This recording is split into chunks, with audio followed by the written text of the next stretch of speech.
Hi friends, welcome to our channel Madhu Madhurimalu. నేను మాధురి. ఈ video వచ్చేసి మేము విజిట్ చేసిన 5 టెంపుల్స్లో లాస్ట్ టెంపుల్ ఈ వీడియో.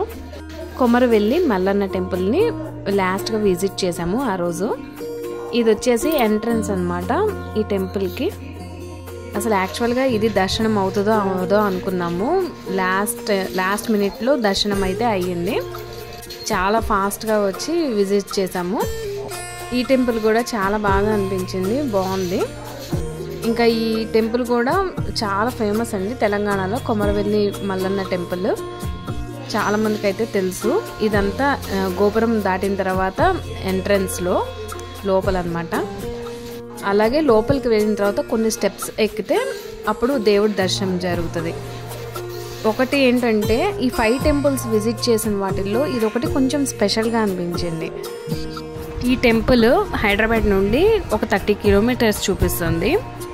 ఇక ఈ టెంపుల్ చరిత్ర వచ్చేసి పూర్వం ఇక్కడ కుమారస్వామి కొంతకాలం తపస్సు చేశాడని, అందుకే ఈ ప్రాంతానికి కుమారవెల్లి అని పేరు వచ్చింది. ఇక కాలక్రమేణా కొమరవెల్లి అయిందనమాట. అలాగే పరమశివుడు ఇక్కడ తన భక్తులను కాపాడటానికి ఆదిరెడ్డి నీలమ్మ అనే దంపతులకు కుమారుడై జన్మించి తన మహిమలతో భక్తులను కాపాడాడని క్షేత్ర పురాణంలో ఉంది.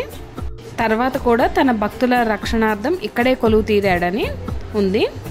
అందుకే భక్తుల చేత ఆప్యాయంగా కొమరవెల్లి మల్లన్నగా పిలువబడతాడు ఈ మల్లికార్జున స్వామి. ఇక్కడ శివుడికి సాధారణంగా ప్రతిరూపమై లింగ రూపంలో కాక గంభీర ఆకారంలో నిలువెత్తు విగ్రహంగా దర్శనమిస్తాడు.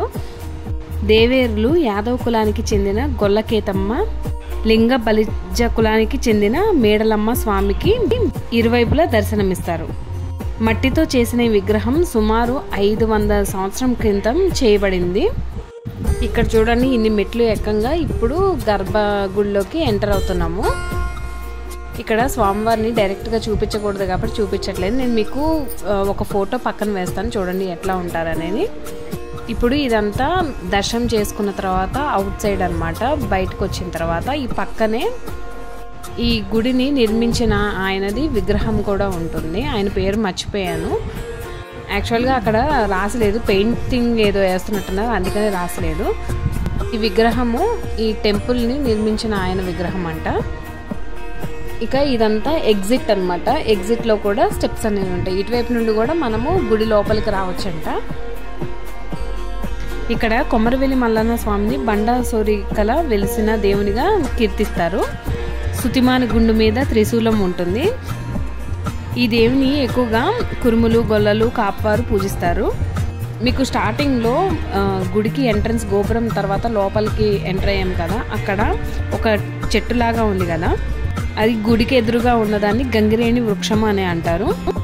మళ్ళీ మీకు నేను లాస్ట్లో ఒకసారి చూపిస్తాను, చూడండి. ఇంతేనండి ఈ టెంపుల్ గురించి. ఇప్పుడు ఎగ్జిట్ అవుతున్నాం కదా, ఇదంతా టెంపుల్ అవుట్ సైడ్. చాలా ప్లెజెంట్గా ఉంది. ఈ టెంపుల్ గురించి చెప్పాలంటే కొంచెం డిఫరెంట్గా అనిపించింది, చాలా బాగుంది అనిపించింది కూడా. ఎవరైనా విజిట్ చేయొచ్చు. ఇలా ఎగ్జిట్ వైపు మెట్లు దిగిన తర్వాత లెఫ్ట్ సైడే ప్రసాదం కౌంటర్ ఉంటుంది.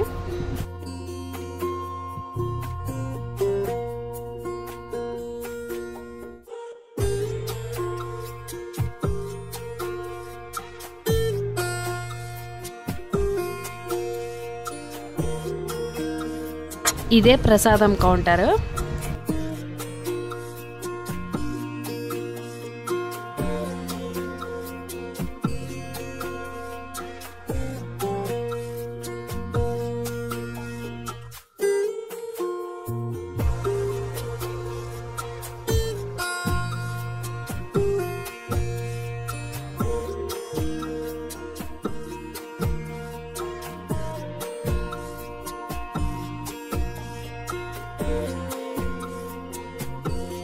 ఇదిగోండి, నేను మీకు చెప్పాను కదా గుడికి ఎదురుగా ఒక ట్రీ ఉంటుందని.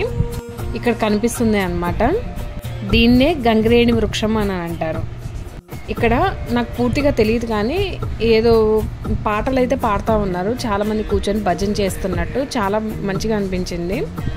ఇంకా ఎవరికైనా కానీ ఈ టెంపుల్ గురించి పూర్తి వివరాలు ఏమన్నా తెలిస్తే నాకు కామెంట్ సెక్షన్లో తెలియచేయండి. And thanks for watching this video. Please like, share and subscribe.